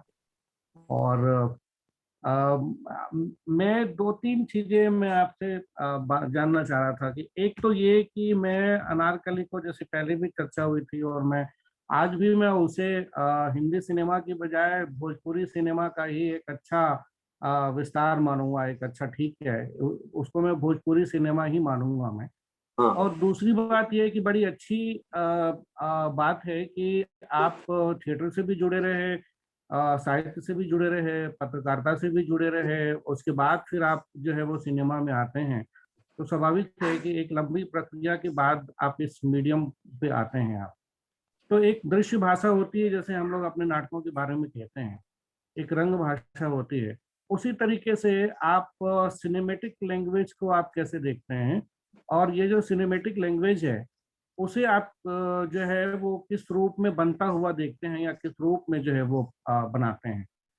और दूसरा एक इसी से लगा हुआ एक और मेरा प्रश्न है कि आप, मेरे ख्याल से ऐसा कोई पहली फिल्म होगी जिसमें हमने एक वाइस चांसलर को इतना महत्व दिया है अपनी एक फिल्म में। तो कैसे आया वो कि एक हमारा, और संजय भाई ने बहुत बढ़िया उस किरदार को जो है वो निभाया है, कमाल के एक्टर नहीं है वो। तो कैसे दिमाग में आया कि वो ये कैरेक्टर जो है अमूमन और कोई होता है, लेकिन अमूमन की जगह ये कैरेक्टर जो है वो एक वाइस चांसलर हो। तो एक तो सिनेमेटिक लैंग्वेज और दूसरा उसके बारे में मैं शिक्षा कैसे एंटीगोनिस्ट होता है ना। ये दो सवाल हैं आपके। दरअसल जब मुगले आजम से जुड़ा हुआ एक सवाल साथी ने किया था पिछली बार, और कि भाई उसकी जो अतिनाटकीयता है उसके संवादों की, है ना, वो उसके बारे में क्या ख्याल है आपका। उसका जवाब देते हुए मैंने एक बात कही थी कि भाई कोई भी सिनेमा की जो इस तरह की लैंग्वेज है उसको पूरे सिनेमा के परिप्रेक्ष्य में देखने की जरूरत होती है, और वही उसको जस्टिफाई कर रही होती है या नहीं कर रही होती है ना। तो सिनेमा अपने आप में एक पूरी की पूरी भाषा है, मुझे जहां तक समझ में आता है। लेकिन क्या है कि जब मैं अनारकली और फारा बना रहा था योगेंद्र भाई, और उससे पहले मैंने विजुअल मीडियम में काम तो किया था एज ए रिपोर्टर, लेकिन सिनेमा में काम करने का सीधा सीधा मेरा कोई अनुभव नहीं था। उससे पहले एक डॉक्यूमेंट्री फिल्म थी बैटल ऑफ बनारस, जिसमें मैंने कमल स्वरूप जी को असिस्ट किया था, लेकिन वो भी फिक्शन नहीं था। फिक्शन में काम करने का मेरा पहला अनुभव था, और मैं नहीं जानता था कि लेंस कितने तरह के होते हैं, है ना, मतलब मतलब बहुत सारी चीजें मैं नहीं जानता था। और मेरा ध्यान जो था सिनेमा बनाते हुए, वो ये ध्यान था कि भाई चेहरे पे जो हमारे किरदार के चेहरे पे जो एक्सप्रेशन है वो कहानी के हिसाब से सही है या नहीं है, जो जिस तरीके से डायलॉग वो बोल रहे हैं वो नेचुरल है या नहीं है, वो लाउड है या फिर मतलब नॉर्मल है ना। इन सब चीजों पे मेरा ध्यान मतलब ज्यादा काम कर रहा था। लेकिन मैं गिल्ट में था जब मैं पहली फिल्म बना रहा था कि यार मुझे मैं सबको तो बता दे रहा हूँ कि ये चाहिए मुझे, ये चाहिए, ये चाहिए, बट मैं अपने सिनेमेटोग्राफर को नहीं बता पा रहा कि मुझे ये लेंस चाहिए, मुझे ये लेंस चाहिए, मुझे ये लेंस चाहिए, है ना। योगेंद्र जी, आप मेरी दुविधा अच्छी तरह समझ रहे होंगे। तो है क्या कि मैं उनको ये बताता था कि भाई मैं इस फ्रेम को इतने में देखता हूँ, मतलब वाइड देख रहा हूँ, मिड शॉट देख रहा हूँ, या बिल्कुल टाइट फ्रेम में देख रहा हूँ। मैं इसी लैंग्वेज में उनसे बात करता था। तो ये जो आवाज है बीच बीच में आ रही है वो मेरी तरफ से नहीं आ रही है, मैं आप लोगों को बता दे रहा हूँ। हाँ, बहुत शांत वातावरण में। तो मैं मतलब इस चीज को बहुत मतलब कॉम्प्लेक्स के साथ जो है वो 2-3 दिन मैंने गुजारे सेट पे, है ना, कुछ सीखने समझने की कोशिश की, बट मेरे पल्ले कुछ पड़ नहीं रहा। तो मेरा जो सिनेमेटोग्राफर था अरविंद कन्नावीरन, जो कि बहुत बड़ा पढ़ा लिखा बंदा था, अमेरिका से पढ़ के आया था, और मेरी फिल्म से पहले उसने NH10 की थी, हंस गए रे ओबामा, बहुत अच्छी फिल्मों की उसके पास श्रृंखलाएं मौजूद थी, और मेरी फिल्म वो शूट कर रहे थे। तो उन्होंने मुझे एक चीज कही थी कि देखो क्या है कि फ्रेम उल्टा हो, सीधा हो, टेढ़ा हो, तिरछा हो, ऑडियंस को इससे कोई फर्क नहीं पड़ता है। ऑडियंस को सिर्फ इस बात से फर्क पड़ता है कि आपकी फिल्म उसको हंसा रही है या नहीं, रुला पा रही है या नहीं, जो आपकी फिल्म का इमोशन है उसमें ऑडियंस बहुत कायदे से घुस पा रहा है कि नहीं, है ना। अगर इस चीज को तुम कहानी में डील कर लो, स्क्रीन प्ले में डील कर लो, तो फिर सिनेमा तुम्हारे हाथ में जो है वो आ जाएगा। हमारे एक दोस्त हैं शिवम नायर, जो कि बहुत बड़े फिल्म मेकर हैं, और हम लोग साथ में एक ही कंपनी में अभी एक सीरीज बना रहे हैं। वो ये कहते हैं कि मतलब अगर किरदार की भाषा आपकी पकड़ में आ गई तो बॉलीवुड आपके पकड़ में आ गया। तो ये मुझे लगता है कि सिनेमा की भाषा जिसको आप कह रहे होते हैं वो सिर्फ कहानी की भाषा नहीं होती है, वो किरदारों की भाषा नहीं होती है, वो ओवरऑल तमाम चीजों की भाषा होती है। कैमरे की भाषा होती है, वो जो प्रोडक्शन डिजाइन कर रहा होता है उसकी भी भाषा होती है। अब कहानी को ही तो अपनी चीजों में वो सारे लोग ट्रांसलेट कर रहे होते हैं। तो लेकिन जो मूल बात है, सबसे महत्वपूर्ण चीज है, वो कहानी का इमोशन होता है ना। और अगर आपको लगता है एज ए डायरेक्टर की आपकी अपनी सीमा है और आप इन चीजों में दखल नहीं रखते हैं, तो अपने आसपास वैसे लोगों को जुटाएं। ये भी एक टीम लीडर का ही दायित्व होता है कि जहां जो आपकी कमजोर कड़ी है उस कड़ी को कैसे आप मजबूत करके ओवरऑल सिनेमा का जो एक लैंग्वेज होता है उसको कैसे समृद्ध कर सके जो आपका सिनेमा है। और दूसरा सवाल क्या था आपका?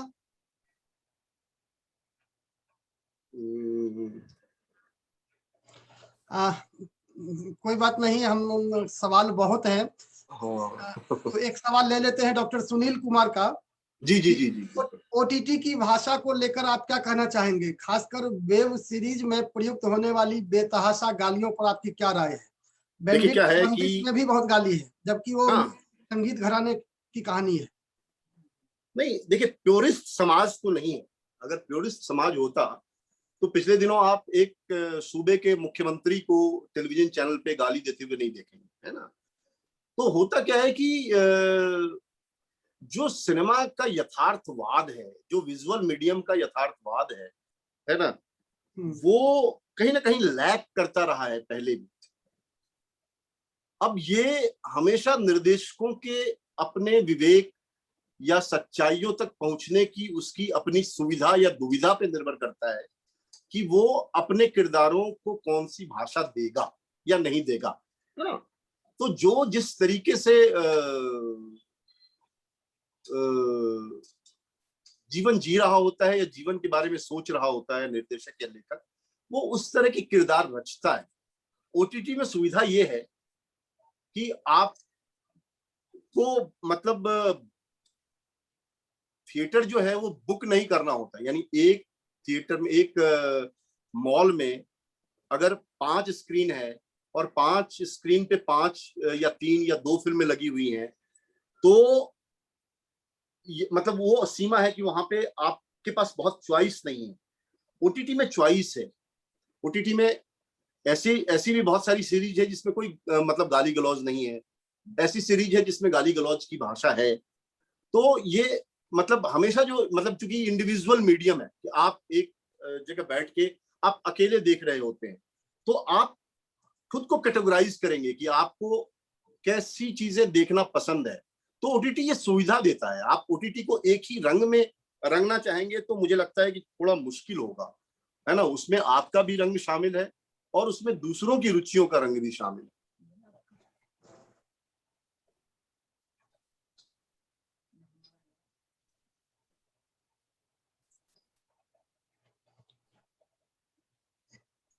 एक प्रश्न है, पढ़ लूं क्या?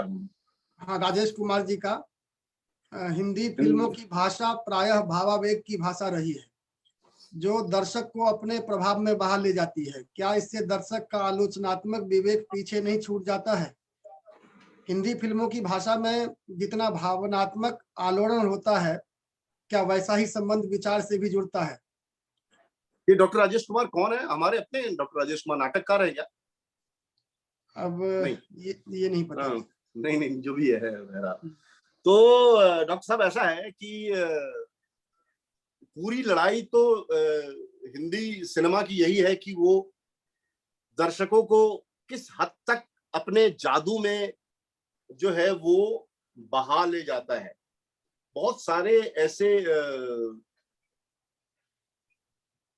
दुनिया में महान फिल्म मेकर हुए हैं जो ये प्रयोग करते रहे हैं कि आपको एक दूसरी दुनिया में ले जाते आपको बता दिया जाए कि भाई जिस दुनिया में आप जा रहे हो वो एक रची सोची कल्पना की हुई दुनिया है। सच्चाई के लिए वो कभी कैमरे के सामने आ जाते हैं और बताते हैं कि नहीं आप जहां जा रहे हो वो केवल कहानी है ना। और आप वहां जाते हुए भी आप इस चीज का हमेशा ख्याल रखो कि आप कौन हो, आप जो दर्शक हो, आप एक इंसान हो, वो देख रहे हो। या क्रिस्टोफर नोलन की जो फिल्में हम लोग देखते रहे हैं, वो जिस किस्म का सिनेमा बनाते रहे हैं, वो सिनेमा यथार्थ का सिनेमा नहीं है ना। या फिर आप स्टीवन स्पिलबर्ग का जो जुरासिक वर्ल्ड है ना, वो सारा सिनेमा जो है वो यथार्थ का सिनेमा नहीं है। उसी तरीके से भाषा का जो मसला है वो कई बार आपको लगता है कि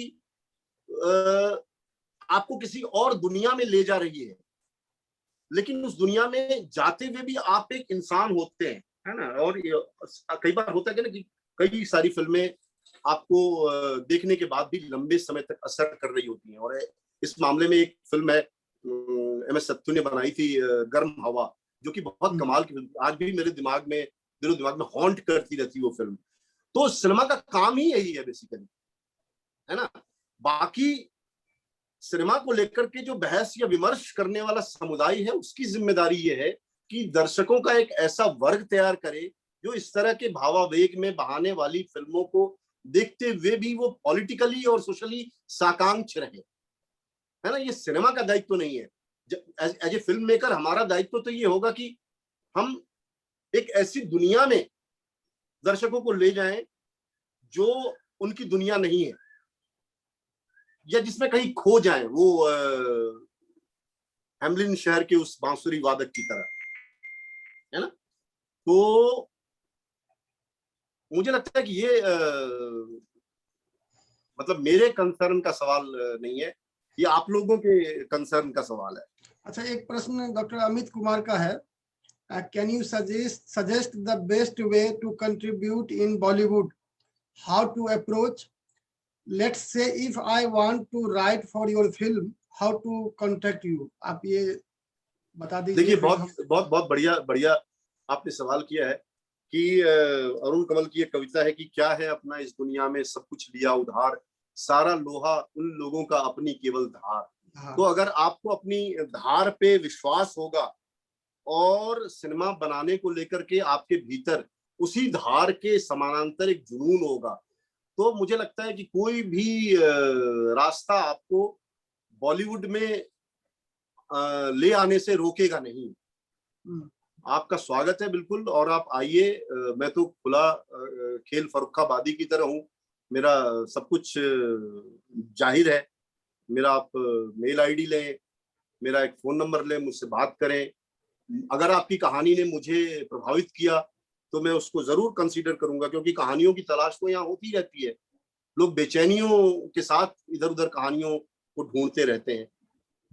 तो आप आइए। हाँ डॉक्टर साहब, मिलेंगे, बात करेंगे। डॉक्टर आर कृष्णा मूर्ति हैं ऊटी से, इनका भी यही प्रश्न है कि मैं कविता लिखता हूं और मूवी के लिए जो है अगर मैं किस तरह से इस अपॉर्चुनिटी मुझे मिल सकता है। तो मुझे लगता है कि डॉक्टर आर कृष्ण मूर्ति जी, ऐसा है ना कि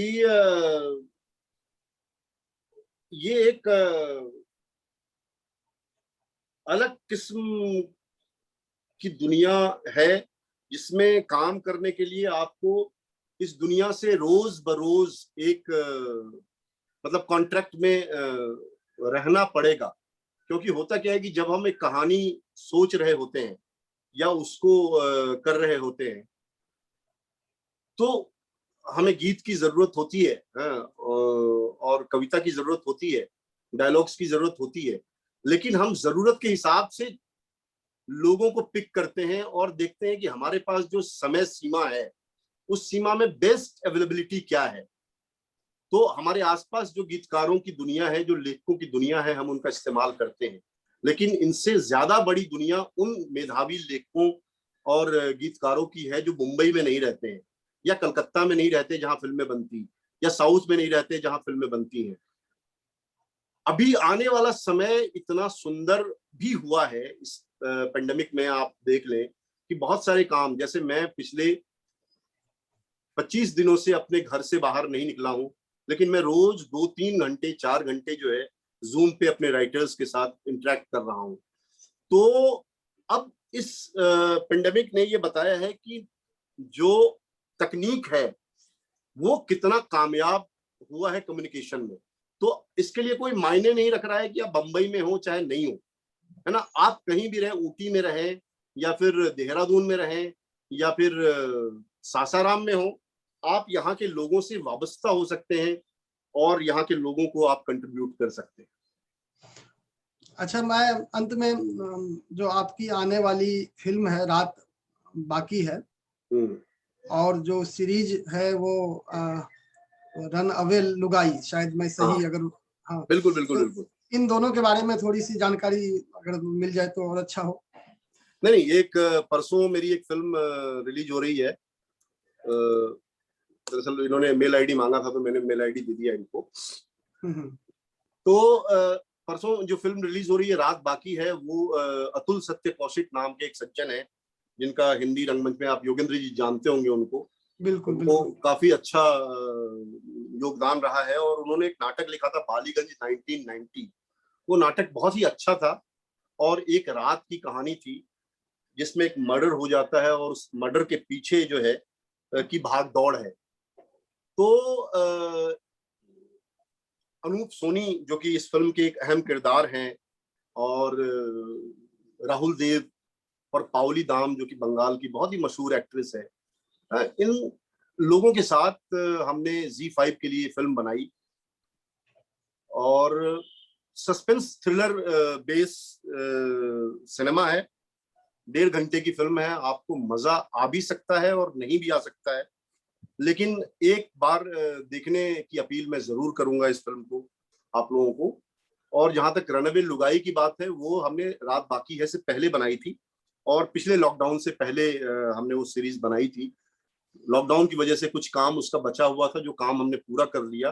वो बिहार का एक सोशल पॉलिटिकल ड्रामा है, जिसमें शादी के हफ्ते भर बाद जो है वो दुल्हन जो है वो गायब हो जाती है और पूरी सीरीज उस दुल्हन को खोजने की कहानी है।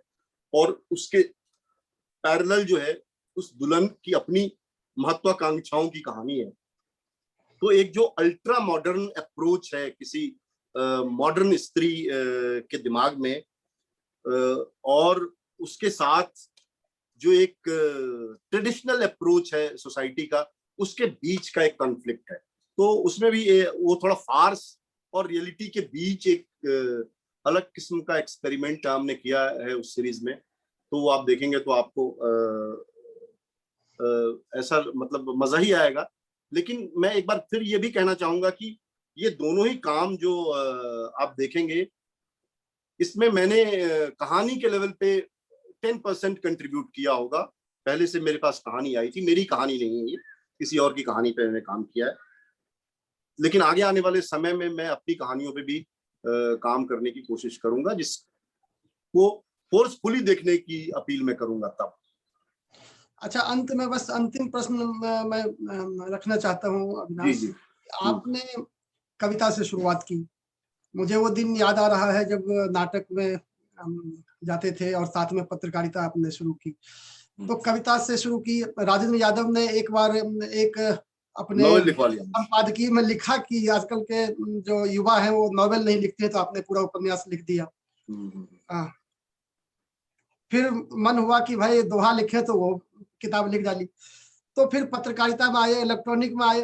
तो क्या अब लग रहा है कि जहां जो मुझे ढूंढना था, जहां मुझे अपनी बात कहनी थी, वो मंच मिल गया है, या यहाँ से भी फिर कुछ भागने का कुछ तो नहीं आगे मन कर रहा है? देखो श्रीधरम, ऐसा है ना कि हाँ। मतलब मुझे लगता है कि मैं एक ऐसा बेचैन आदमी हूं जिसकी रूह को कहीं शांति नहीं मिलती है ना। वो हमेशा भागता रहता है जहां वो है उस जगह से। तो कोई भी जगह अंतिम जगह नहीं होती है, मैं ये हमेशा मान के चलता हूँ। और जब मैंने कविताएं लिखी, जब मैंने उपन्यास लिखा, जब मैंने गजलें लिखी, जब मैंने दोहा लिखा, तो मतलब अपनी तलाश करते हुए ही उन तमाम जगहों पे मैं गया, उन तमाम विधाओं के भीतर मैं गया। और मुझे अभी भी लगता है कि कई बार जब आपके मन का सिनेमा नहीं बन रहा होता है, या आपके मन की बात जो है, क्योंकि एक मतलब टीम वर्क है ना, और इस टीम वर्क में यहाँ पे क्या है कि बाजार बहुत ज्यादा हावी है ना। जब आपको लगता है कि आपकी बातें समझ में नहीं आ रही है, लोगों को कम्युनिकेट नहीं हो पा रही है, या आपको कई लेवल पे दूसरों की बातों को मानना पड़ता है, तो आपको लगता है कि ये क्या जगह है दोस्तों, ये कौन सा दयार है, जैसा फीलिंग जो है वो हमेशा रहता ही है मन में। लेकिन हम ये भी मानते हैं कि आदमी बहुत सारी सीमाओं के साथ ही अपने को एक्सप्रेस हमेशा कर पाता है ना। जो बंदिशें बाहरी और भीतरी होती है ना, वही उसकी सीमा होती है। और मतलब इन सीमाओं को जब आप समझ रहे होते हैं, तो आप अपना फ्रेम जो है वो तोड़ते रहते हैं। तो आप आने वाले समय में भी कभी आप देखेंगे कि मैं फिल्म वगैरह छोड़ करके कुछ और ही कर रहा हूँ, है ना। तो अभी तो मेरा मूड है कि कहीं किसी गांव में जाकर के केवल मैं बहुत सारी जो अच्छी चीजें हैं उसको पढ़ता रहूं, क्योंकि वो प्यास जो है वो मेरी सिनेमा बनाने से बड़ी है, दुनिया को जानने और समझने की। नहीं, बहुत अच्छा, ये प्यास बनी रहे। ये प्यास जो है ये हमारी जीवंतता की निशानी है। हमारे बीच दोनों सत्र को बहुत गंभीरता से सुनते रहे हैं हमारे प्राचार्य प्रोफेसर ज्ञानतोष कुमार झा जी। तो मैं तो क्या तुमको धन्यवाद दूं, मैं उन्हीं से कहूंगा कि दोनों सत्र पर अपनी टिप्पणी रखें और 2 शब्द। जी जी बिल्कुल। धन्यवाद श्रीधरम जी। जी सर। सबसे पहले तो अविनाश दास जी को मैं शुक्रिया करना चाहूंगा कि नमस्कार सर। बहुत दिनों के बाद आपको देख रहा हूँ। कैसे हैं आप? एकदम बढ़िया, फर्स्ट क्लास। कि आपने समय दिया हमारे इस प्रोग्राम के लिए, रिफ्रेशर कोर्स के लिए, और एक ऐसे गंभीर विषय पर सिनेमा में भाषा की जो विविध छवियां हैं, इस पर आपने बहुत ही गंभीर और रोचक ढंग से बातचीत। मैं व्याख्यान इसलिए नहीं कह रहा हूं क्योंकि आपने बातचीत को ही ज्यादा तवज्जो दिया और सबको के प्रश्नों को आपने दिया और उस पर बहुत सारी बातें आपने कही। और मुझे लगता है कि केवल प्रोफेसर ही व्याख्यान नहीं दे सकता है, तो व्यावहारिक अनुभव है अपने क्षेत्र का, तो वो व्यावहारिक अनुभव व्याख्यान को और भी गंभीर बना देता है।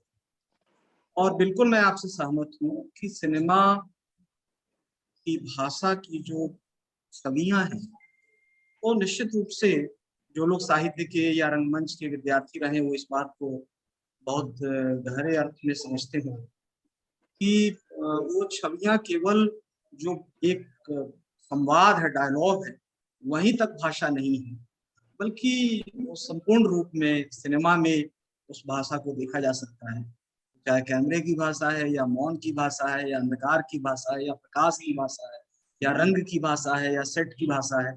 बहुत तरह की भाषाएं हैं जो पूरी कथा के हिसाब से बनती और चलती है। और इसीलिए ये सारे प्रश्न आपने बखूबी लिए, इस पर मैं आपको बहुत बधाई देता हूँ। आज अंबेडकर जयंती है। मैं सभी प्रतिभागियों को अंबेडकर जयंती की शुभकामना और बधाई देना चाहता हूँ। और एक स्पेशल सेशन मैंने रखवाया था 10 बजे हिंदी सिनेमा में दलित और आदिवासी समाज को लेकर के एक बातचीत। और मैंने इसके पहले के वक्ता प्रमोद कुमार मीना जी को भी सुना। उन्होंने भी बहुत तरीके से जो समस्याएं हैं समाज के और विमर्श है उसको सिनेमा ने कैसे लिया है उसको रखा। विमर्श बातचीत में या विमर्श सिद्धांतों में और विमर्श कलात्मक प्रयोगों में किस तरह से बदलता और किस तरह से रखा और देखा जा सकता है, इसको उन्होंने बहुत रोचक ढंग से बताया। अविनाश जी, आपसे हमारे कॉलेज का रिश्ता बहुत गहरा और लंबा है और मैं समझता हूँ कि आगे भी बना रहेगा और आप ऐसे ही हम लोगों को समय देते रहेंगे। और श्रीधरम आपके बिल्कुल खांटी दोस्त हैं, क्योंकि उन्होंने 1.5 घंटा में 1 मिनट कम भी आपको छोड़ा नहीं। उन्होंने पूरा 1.5 घंटा आपसे बुलवा ही लिया और उसके बाद मुझे टिप्पणी के लिए आमंत्रित किया। तो मैं देख रहा था तो जी बिल्कुल, और कमाई में से हिस्सा भी लूंगा। तो अच्छा है। नहीं, एक मेरी बातचीत रह गई थी और कल मैं प्रतिभागियों को बता दूं, कल शाम में एक डायरेक्टर और एक फिल्म, इन्होंने डॉक्यूमेंट्री फिल्म देखी थी। वो प्रियंका सिंह हमारी एलुमनाई है, हमारी स्टूडेंट रही है और थिएटर करती थी हमारे यहाँ से, अब IIT पुणे से करके वो फिल्म भी बना रही है, सिनेमेटोग्राफर है।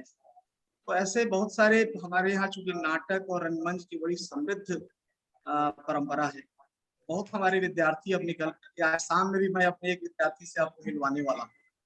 तो बहुत शुभकामना और बहुत बहुत बधाई सबको। और अविनाश जी, आपका बहुत बहुत आभार, बहुत बहुत धन्यवाद।